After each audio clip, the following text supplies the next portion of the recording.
Okey dah. Okey, kita masak yaitu jagung bersama anak jagung, bersama sardin. Nah, ini ya sardin ini. Okey.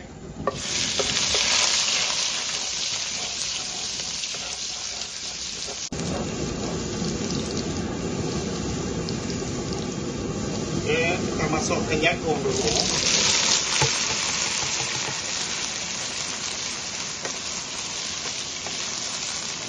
Jagung sehingga dia masak. Ini jagung kita kris yang pakai pisau. Ini jagung kris, bukan jagung dalam tin. Kita masukkan garam.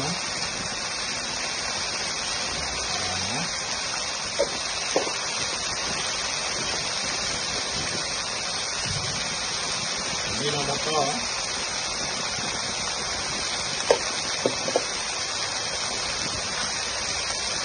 Ada.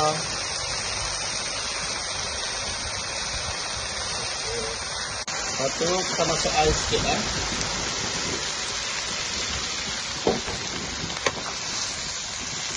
bagi jagung ni lembut Okey, kita masukkan sardin ni.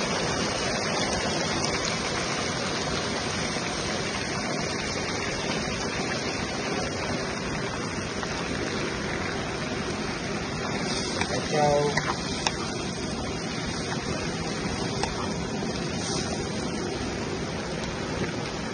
Lepas tu kita masukkan tepung jagung Kacau. Okey, dia pun masak, kita masukkan wine Okey.